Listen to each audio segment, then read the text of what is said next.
lawsuit. Everybody's trying to have a building. So you and Bill's building.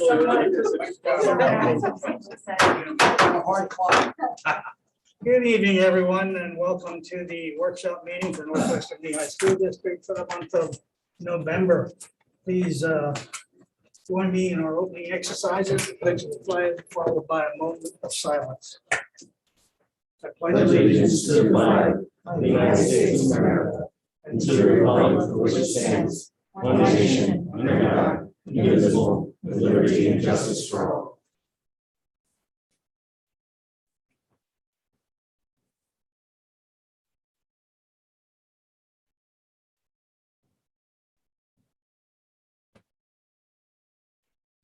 Thank you. Please be seated. Stacy, would you please call the roll? Sure. John Cassiano. Here.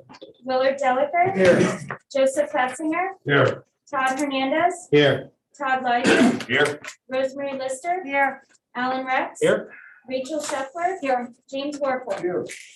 Thank you. And we do have an agenda in front of us that on our devices, and I would at this time entertain a motion to approve that agenda. So moved. Motion by Mr. Petzinger, Second. second by Mr. Cassiano. Comments or questions? Hearing none, all those in favor, aye. Aye. Opposed, no. Motion carried. We have an agenda. Welcome again to everyone who is with us this evening, live streaming and in person. And at this time, we will offer courtesy of floor to anyone who would like to address the board. Excuse me, I'm sorry. I kind of jumped ahead. We've been, for the last couple of months, updating the board and the public about any status of any of the legal implications of the masking order that is that we're living under right now. And we asked our attorney, Mrs. Attorney Moyer, to be with us this evening to just give us another update of where we stand with all those challenges about this masking order. Thank you, Mr. Delaker. Good evening, everyone. So as you all are aware, there have been several cases floating around the state. There are challenges in the legislation as well as in various Commonwealth Court, as well as now the Federal District Court. So Senator Corman's case is pending in the Commonwealth Court. There was oral arguments that were held on October 20th, and this is challenging the acting secretary's authority to enter the order the way that she did. So oral argument was heard, and now it is in the court's hands, and they should be rendering their decisions within the foreseeable future. Nothing more has gone on in the other case at the Commonwealth Court, which involved parents who initiated suit, also challenging the secretary's power to enter the order. But I'm assuming nothing's going on with that case, because once the Senator Corman case is ruled upon, the other case is going to be moved because it's going to take care of both of the issues. So no further on that particular case. In the legislature, I believe the last time I was here, I reported the House Health Committee had requested a determination from the Joint Committee as to whether, again, the secretary followed the process that was necessary for her to issue the mandate. There was arguments that was heard on the matter, and the Joint Document Committee voted by 7-4 and determined that the order did not violate the law. Since then, the House Health Committee has decided to appeal that decision. So that continues to be ongoing in the legislature concerning the validity of the order. As far as cases are concerned, since the last time I was here, there are 2 new cases that were filed. One was filed on September 28th, and that involves the Delaware Valley School District. The Delaware Valley School District Board of Directors voted to adopt a general opt-out policy, and some parents sued to stop or restrain the school district from permitting that to happen. The Middle District, the Federal Court Middle District of Pennsylvania, entered a temporary restraining order on October 22nd, precluding the school district from allowing blanket opt-outs. The court indicated that the request for an opt-out needed to come with documentation to substantiate a request for a medical exemption. A hearing was held on October 28th, and at this point in time, I believe there was a briefing scheduled, so they have to submit briefs to the court, and then the decision will be rendered on that case. Bucks County, there was a case that was just filed September 30th, and 4 district parents filed a civil lawsuit against the district, indicating that the mask mandate was a violation of their religious beliefs. So this is a case challenging the school district not issuing religious exemptions, and that is also pending at this point in time. Thank you. You're welcome. Any questions? Thank you, Jessica. You're welcome. Okay, now I would like to offer courtesy for anyone who's with us this evening that would like to address the board. And there will be another chance at the end of the meeting to do the same. So anybody would like to address the board at this time? Okay, and see any hands going up. Thank you for coming and being with us this evening. I want to take a couple of minutes because of the election that we just had and talk about that for a few minutes. Usually do this 2 weeks from now in our public meeting and probably will, but Mrs. Lister, Rosemary, is going to be attending her daughter's basketball game.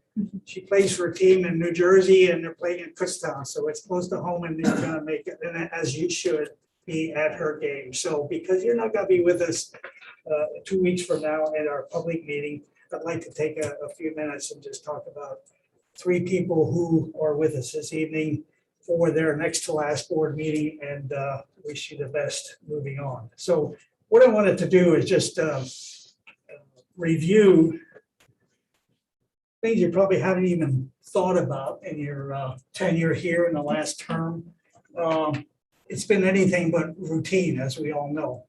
I think starting in 2019 with the mold issue that upset our district and moved us all around at the beginning of that school year. And then we had COVID 1920 at the end of that year. And then we had COVID 2021 for the full year.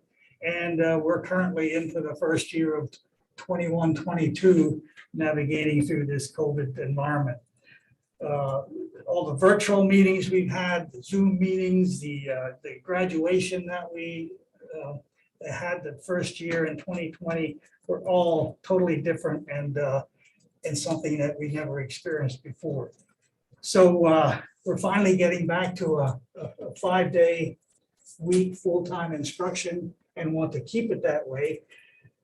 And some of the other things that happened in this last couple of years is we created our police force, which was a very successful endeavor, and it did make our school safer for our staff and our students, and it's a godsend to our district. High school modernization, we completed that project. We did the stadium project after a lot of deliberation and consideration going into that. We studied the facility master plan for changes and renovations that we we're going to do at all of the buildings in the district, and pick those that we thought were most important and ones that we could afford. We went through our redistricting study, and that was an amazing, or not amazing, but a intensive study that we did to try to alleviate the crowding we have here at Northwestern and utilize both elementary schools more effectively. So facility master plan, redistricting, the transportation issues that you all deliberated and successfully studied. The Circle of Seasons Charter, all these things are coming back. And then finally, I just want to mention the successful financial plan that you all had a part in that got us through this COVID period with our anticipated reduction in revenues and all of the additional expenses that COVID brought into the planning. So those are some of the things that, and I probably missed some, but some of the things that we've done as a group, as a board during the last several years. And Rosemary, I want to start with you. And I have a few things I'd just like to mention about the outgoing board members. Rosemary's wisdom and her insight that she brought to us from her medical community that she works in as we navigated through this new COVID environment, and her food service expertise that she brought as we studied that, and all of the safety and health issues that affect our students here was a very valuable asset to the deliberations and discussions that we had. And something you always brought up at the end of the meetings is your connection to our community and how you always pointed to the greatness of our neighbors and our friends and our staff and students in this community, bringing us all together, and together we can accomplish anything. And you never failed to mention that, which was appreciated. You brought your mother's viewpoint into the meetings for the when we deliberated about the welfare of our students, which was very helpful, and thankful for that. Alan brought this advocacy for the students in the arts, and that was an important thing that we needed to keep focus on too. The importance of learning a trade, and your participation and representation for Northwestern Lehigh LCTI was greatly appreciated and valuable to those people down there who benefit from that. The insight you brought in the construction projects that we were looking at and went through, and the contract language and information, and your experience in the union environment was very beneficial when we talked through all of these issues that we faced. And you're always level-headed, you're always consistent, and thank you for that anchor you brought in that position. And Jim, last, the years of wisdom about education and student welfare that you brought, especially in that middle school age, and your knack for asking questions that needed to be discussed when we were deliberating about issues that we had to solve, problems we had to solve. The knack you had for asking those questions that got us thinking and got us discussing the solutions was very beneficial to arriving at those solutions. Your thoughtful insight and your humble honesty, the humility that you brought in discussing these problems, saying, I don't know the answers, and reaching out and bringing from all of us the guidance needed as a board to reach those decisions. So thank you, all three of you. Congratulations to Todd. We'll be having you around for another 4 years, which is good. But I just wanted to, and we'll do this again in a public meeting, but I just want to make sure that we covered it when Rose was with us to wish her the best. And a lot of big shoes to fill. Maybe a lady doesn't want to hear about big shoes, but a lot of big shoes to fill around this table.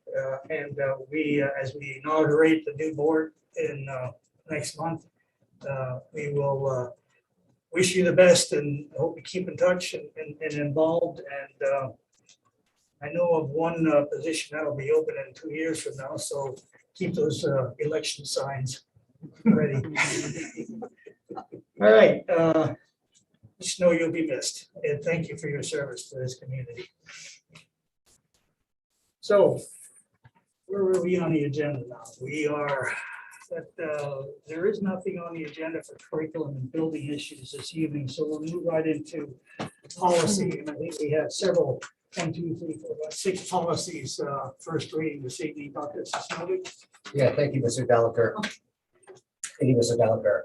I will address 3 of the policies, and I'm going to pass along to my colleagues to touch base on some of the other ones.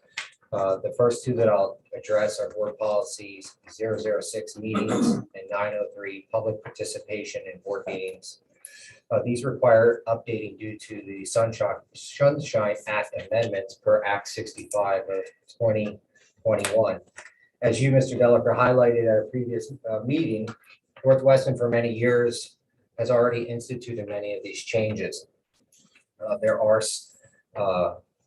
There is one substantive change that we need to highlight in the policy where there is no agenda item that is not de minimis in nature and not involving expenditure of funds can be placed on the board agenda prior to 24 hours to that agenda being or to that meeting.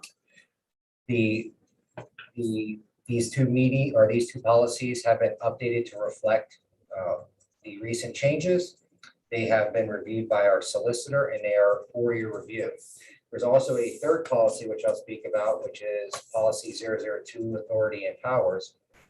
Since we were working on board level policies under the 00s, I took the opportunity to memorialize a graduation tradition here at Northwestern where school directors are permitted to present a high school diploma to an immediate family member. So all three of those are for your consideration. And I'll take questions before I pass it along to someone else. Okay, that would be policy 002, 006, And 903. and 903, okay. I do have a comment about 006, something that we've discussed here for a number of years, and I think this would be a good time to do it since we have this policy open for review. And that is 006 meetings, where it talks about public participation in the meetings. It's probably 12 years ago, maybe even longer, 12, 14 years ago, changed the 3-minute rule, the 3-minute limit for public comment to 5 minutes. And that really hasn't caused us any problem, but I was looking at the Open Records website for Pennsylvania, which has, in layman's language, interprets the law. And it was interpreting this Act 65 Sunshine Law. And the OOR encourages agencies to take care when imposing time limits on public comment, and goes on to say that 3 minutes is a common limit and may be more than enough at most public meetings.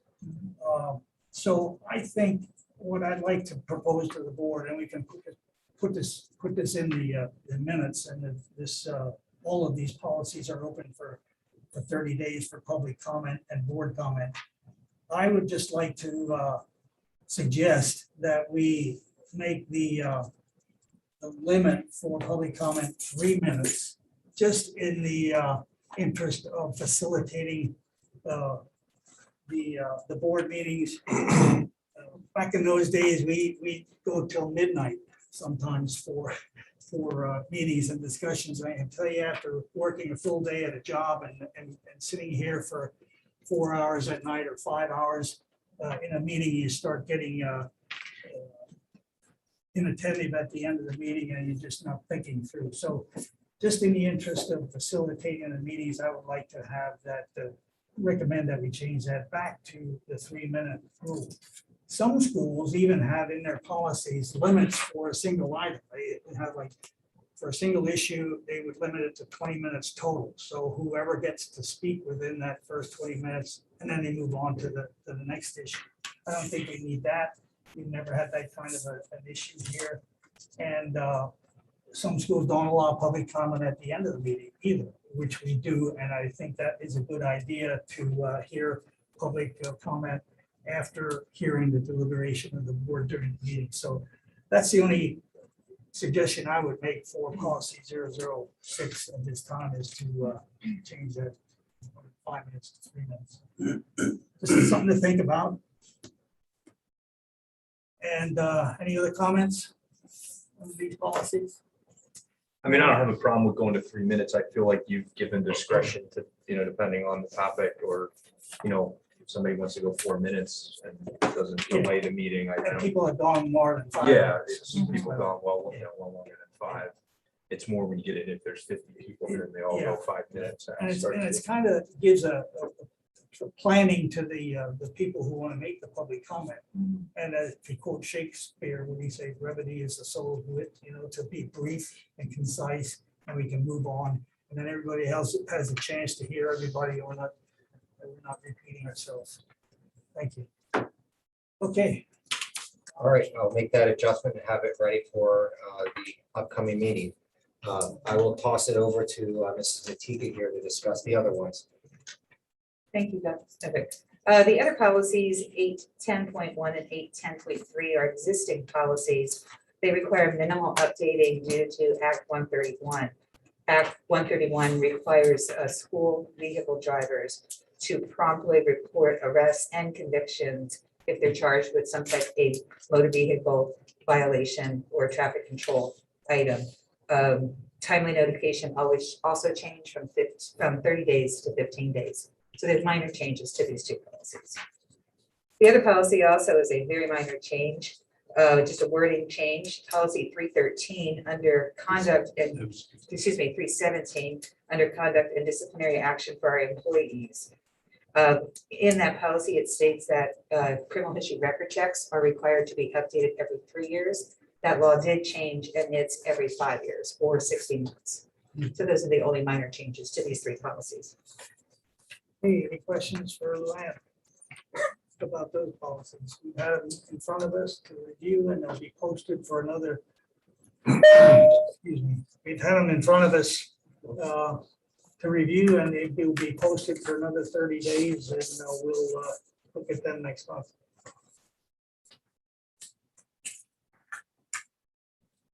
Okay, hearing no discussion, we'll move into the second reading.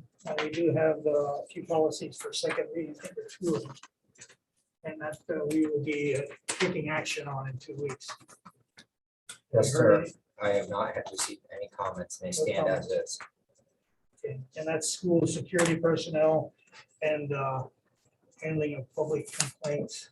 All right, there are no policies to rescind and no updates on policy. There's nothing under operations on the agenda this evening, so we'll move right into district finances. And the first item is to review the budget variances, the final budget variances from last year, 2021. I will certainly take that one, Mr. Delager. On your board docs, you see a document. I would like to walk through the variances, which obviously lead to our allocation of fund balance, which is the next agenda item. So on the top, you'll see variances for local revenue. If you recall, we made a reduction for COVID for real estate that we did have, as Leslie reported many months, strong collection. So that's the reason for the variance there, as well as strong EIT. Both indicating a variance of over revenue for local. That was due to our reduction for the collection percentage, which we obviously fixed coming into COVID. We've also are under in transfer tax and interest. Those were also adjusted, which resulted in a net positive variance of the 377 under local revenues. You'll also see under state revenues, 201,000 under. That is a result of some of the salary and wages for PSERS and Social Security, which are obviously tied to our driven off our salaries. Also an increase in an unanticipated state grant that we received, which it results in a variance of 201,000. Under salaries, you'll see some large variances. Under salaries, which is the 100 category, the primary driver of that 796,000 is transportation, knowing that during the COVID year, we transported 1 day less. So it is about a $240,000 variance in transportation alone, which is about a 25% reduction because of not transporting 1 day per week, which is obviously budgeted for. Also have some small reductions in substitutes and leaves and sabbaticals in there of about 125,000 and some additional IA wages, all in salary and wages. We do have some overage in custodial. That should be no surprise. We talked about increase in cleaning that resulted in that. We also have several vacancies that weren't filled, which resulted in under, but also overtime for those people that were working, which results in a $24,000 over in custodial salaries. Under benefits, you'll also see about $500,000 under, 112,000 of that is healthcare, also driven off the variance in salaries and positions being filled. Under in social security and PSERS. We are over in tuition. Ryan and I are going to dig into that to see what adjustments we need to make. It's not significantly over, but 43,000 over in tuition. And then contracted services, which is the 300 level category, mostly driven by other professional services. Our online academy, that eLearn 21 bill was about $206,000 more than we anticipated in contracted services. Purchasing services under primarily due to sewage because of the number of students in the building. So we are under about $41,000 in sewage, obviously as a result of less people in the building and less sewage. Also under in repairs and maintenance, which is in purchases. Other purchase services, we were over 293,000 in charter for last year. So that's the primary driver under other purchase services, 293,000, as well as a slight under in Brandywine, as well as travel. Brandywine is our contracted transportation provider. Supplies, which is the next, primarily driven by energy and electric. So if you recall our conversations, oil, we were under 160,000. If you remember last year, we topped off all of our tanks, took everything we could on what we were committed to in oil. Under in gas and diesel, obviously as a result of driving 1 day less per week. Next category is property, 161,000, primarily driven by technology purchases, which you approved throughout the board meetings to make the online learning work last year, 161,000. The 800s, which is other, just 611,000, primarily driven off the Emmaus bond pool, which is that variable rate bond of 193,000, which drives to why we are putting additional money on the next sheet back into the Emmaus bond pool.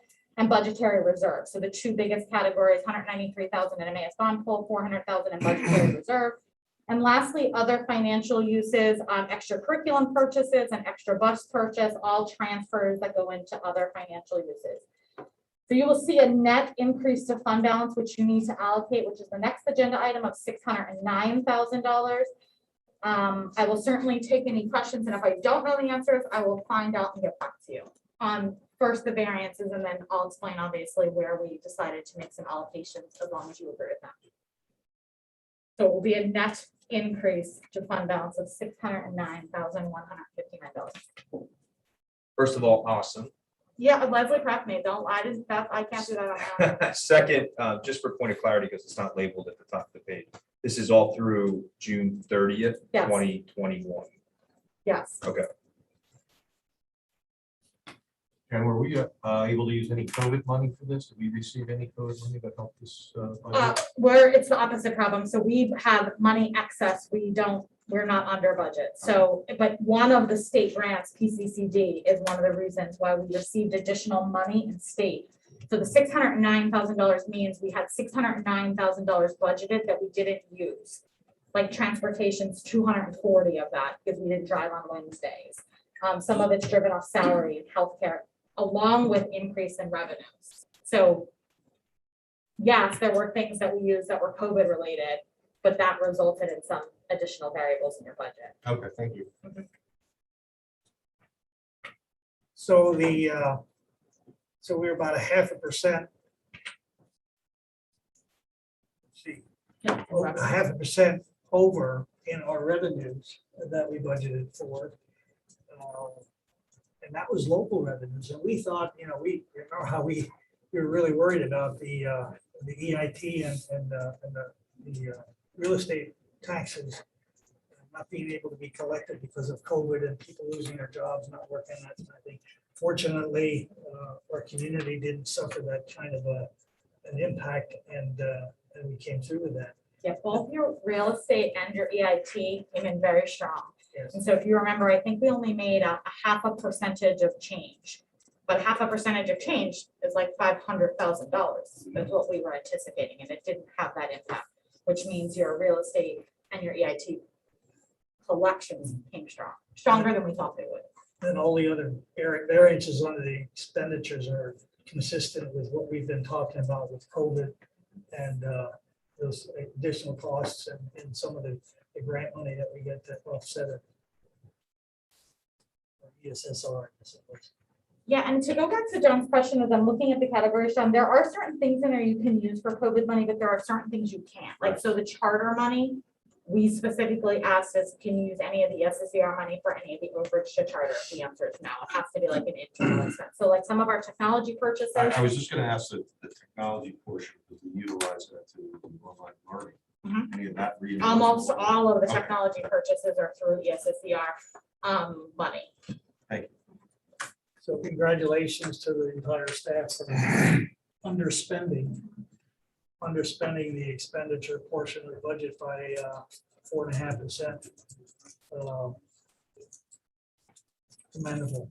And we'll take that money and put it into fund balance to increase our fund balance for next year. Yes, so do you want me to go to the next one? Because that kind of ties. Any other So questions? the next agenda item is your allocation of those fund balances. So to answer Todd's question, that first column is your balance as of June 30th, 2020. That's your 1920 audited in the non-highlighted column. Can you go to the chart? Yes. The non-highlighted column is that 1920 audited, and then you had your budgeted use for 2021, your addition and use of 2021, and then appropriation. So you'll see under use on the bottom, we are recommending of the 609,000, 200,000 be allocated to retirement stabilization. You remember Leslie's explanations is there typically has to be a nexus between where did it come from and where are you allocating it. And so obviously a lot of the overage was due to salary and benefits. So we're recommending putting 200,000 into retirement stabilization, your PSER stabilization, 200,000 in your Mass bond pool. If you recall, 193 of your overage on the other side was from the variable rate for the Mass bond pool. I'm putting that back in there. 100,000 in under buses, and then 159 under unassigned, which equals your 609. You'll notice the total fund balance then will be 16,452,000. And that's the percentage on your unassigned that has to be under 8, and it's 2.601 at the current step. So those are really your checks and balances of where you allocate the money that is left over in your fund balance categories. And you do this is the sheet that shows you it, and then there's an actual resolution which is attached to your board agenda as well, where you have to take action on the commitments. And we will do that in 2 weeks. As long as you agree with this, it's prepped as though it's written here. If you have any suggestions or changes, we can certainly make them. Just a question on, you got the athletic student clubs had a starting balance of 0, budgeted use of 5, you're adding 5. So That's what's, that flow in and out. That was Got that extra athletic category that was added a year or so ago. So Okay. that's the flow so in and we leave that with a 5,000. Yeah. that's that extra added budget category that they added. It's probably about a year or so ago to add. Or it was a good decision you and Leslie made to top off those fuel tanks too. Yeah, I was We're curious, paying what, for it now. have you done the back of the envelope on what that savings ultimately is? Well, for this year's budget, we lowered our fuel consumption required, so it should help as far as buying. I mean, if you look at what we had budgeted versus what we used, Chad, it was 160 under in oil, 22 under in gas, and 66 under in diesel. So we would have continually budgeted what we thought it was gonna be, even though we converted it all into heating oil and then topped them all off. And what's happened to the rates since then? It's skyrocketed. Yeah, But we took all of our allocation. we took it, yeah. Any other discussion, questions? Do you agree with those allocations and where they went for that 609? Because that's what you'll take action on, the allocation of that money going into the resolution next meeting. Do you have any additional questions I can answer on either the variances or the fund balance? Thank you for the compliment, but I was prepped well for many years by Leslie. We expect the same in the future. Right. Ryan and I will work on it. Very good. Great planning and foresight went into that, and fortunate too that we weren't hit with that COVID threat that we thought we were gonna have with our revenues.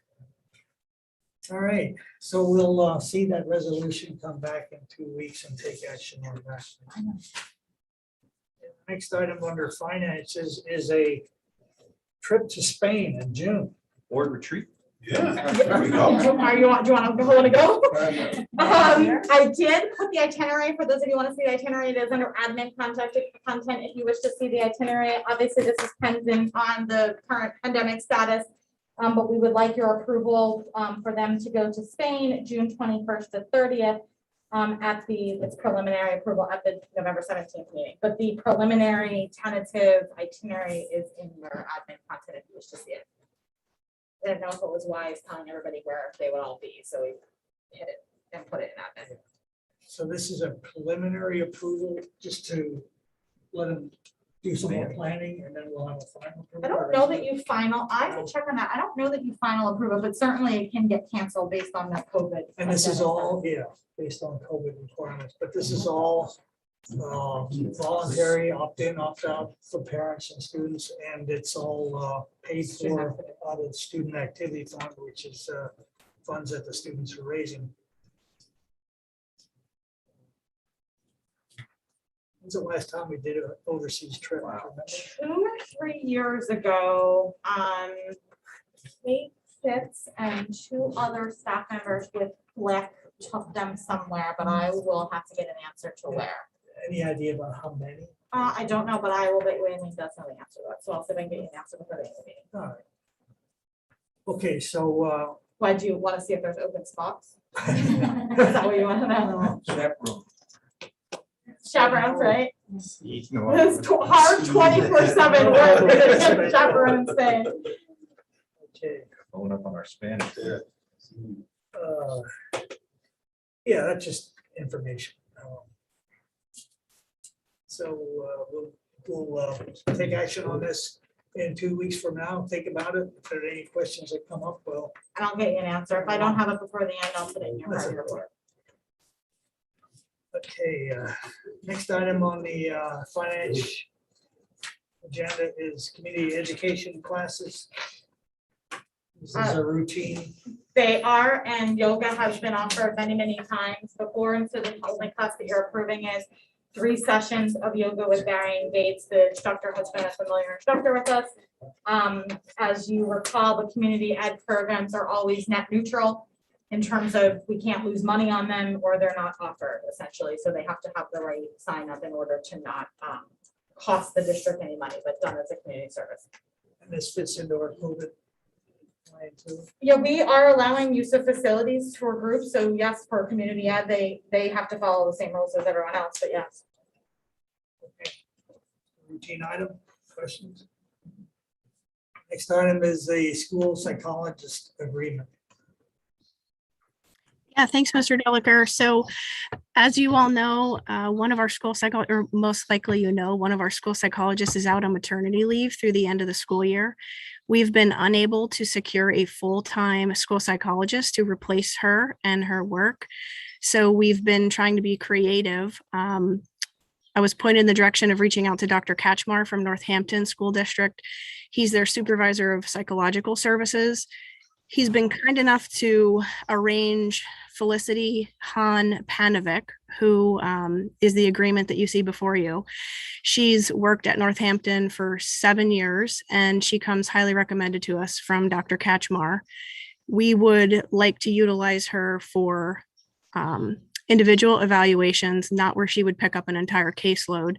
She still resumes her full duties at Northampton School District, but we would use her to assign her individual evaluation so that we remain compliant. So with your approval, we would like to welcome Felicity to our team to help us through the remainder of the 21-22 school year. Andrea, when do you anticipate her starting, Mr. Delaker? I know we talked a little bit about this, but I don't know where you landed. Well, my last understanding was that we would have to wait for board approval until the 17th. She's willing to start as soon as possible. So as soon as the board would approve her, my understanding is she would be able to start. Yeah, I mean, Andrea and I have the ability, if you recall, to place students in special education programs, and sometimes you allow us to retroactively approve agreements.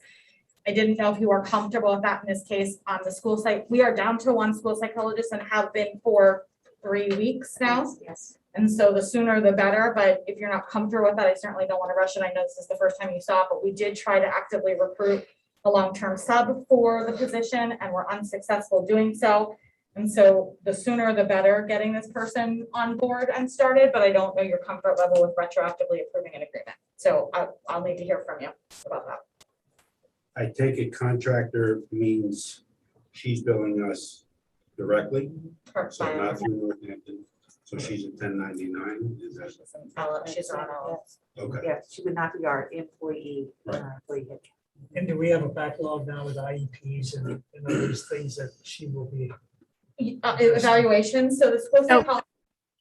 Go ahead. So I'd like to give Kelsey Schultz, our school psychologist that is out on maternity leave, some props because she has worked extremely diligently to make sure that her caseload is in compliance. She actually delivered 4 weeks early, and so she's caught up through November 18th. However, there is a backload because of COVID. And so we were previously, trying to fill that with the two school psychologists as well. But what's happening right now is one school psychologist is managing all the other duties that Kelsey would have done as well. So right now, we're not currently at a backlog, but we are going to be in the very, very near future. Being a student welfare issue here, I think that retroactive approval just to get her on board and get her started would be appropriate. That would be my recommendation. If Any you're comfortable. objections to that? We No, want to take it. you dig this hole, filling it becomes exponentially more difficult, so do it. Okay. I appreciate that. So I will execute the agreement and we'll bring it retroactively for your formal approval at the board meeting. Okay. Great. Thank you. You.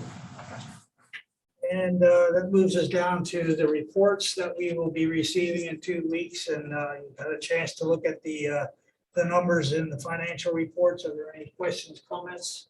Anything you'd like to point out? I don't have any comments. I'll certainly take any questions if you have them. Monthly recap report is there as well. Numbers are looking good and the recap looks good. So we have another 2 weeks to look at those and we'll take action next meeting. There are no financial updates on the agenda, so we'll move into old business. And under old business, we have the board committees listed and the people highlighted in yellow are the people that we'll have to replace.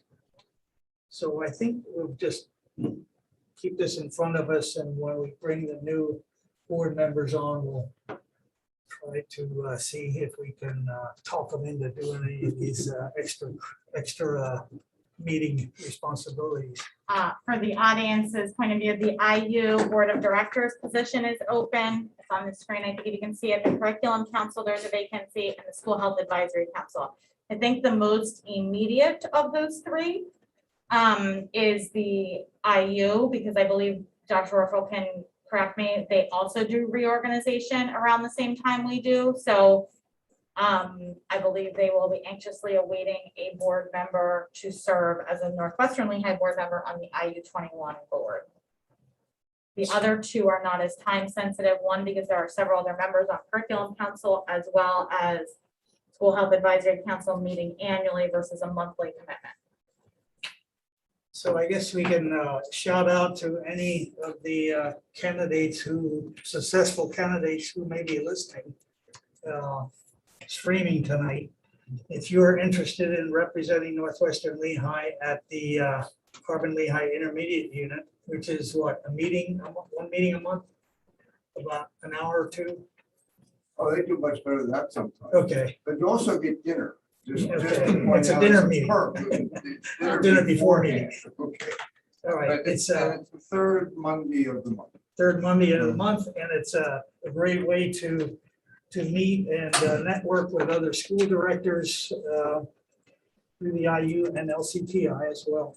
But if you are interested in representing Northwestern, please contact Mrs. Holman and we'll have something to talk about in December. Yeah, and I will reach out to all three of the candidates, because we also schedule board orientation sessions, as those of you who are all on the board remember.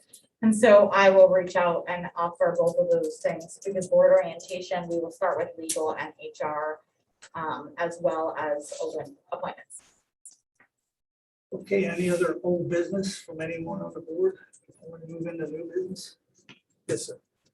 Just a question, can you give us an update, Jen, on, you mentioned at the last meeting or 2 meetings ago, the number of requests that we've received for waivers of the mask policy. I think you said it was 12, maybe a month ago.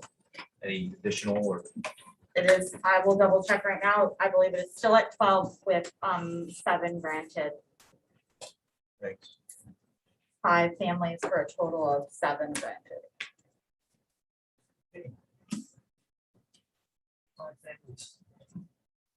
All right, any other old business? There is no new business on the agenda. Does any board member have any new business item to put on the table? Seeing none, we'll move into communications. Once again, we'll offer courtesy of floor to anyone who stuck it out with us this evening and would like to address the board. Please rise, state your name and your comment. One at this time? Yes, sir. Hello, everyone. Jesse Bauer, 8536 Moore Lane. Was there prior discussion of the board in terms of preparing for educational programs for vaccine information in the school?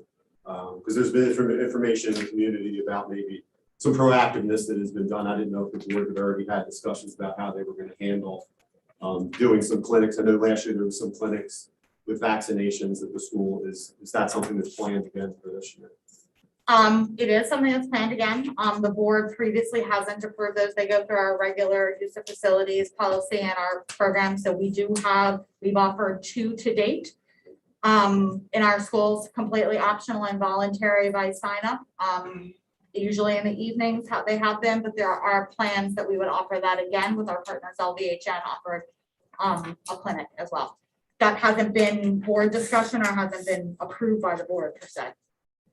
Is there anything on the schedule currently for the future? Excuse me? Is there anything on the schedule for the I believe future? there is, yes. So Dr. Snovic, November 18th is what we are looking at with LVHN. That is the date that we are tentatively working with LVHN as we finalize all the details with them. We have yet to work out all the minor things, but that's what we're shooting for. Can I answer your question, Mr. Mayor?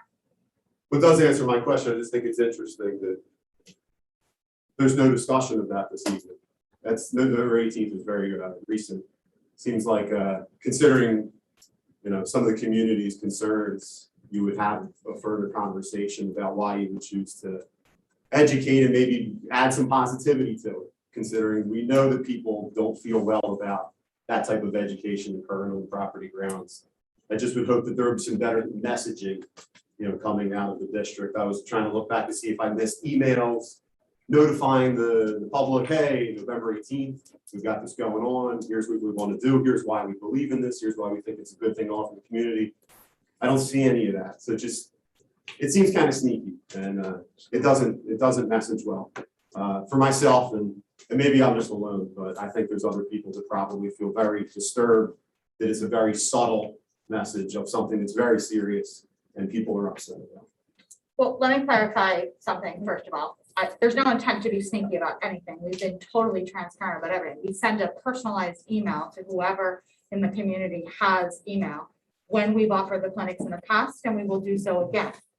LVHN sets up the flyer and the registration link, and they do so by district, and they haven't done that for us yet.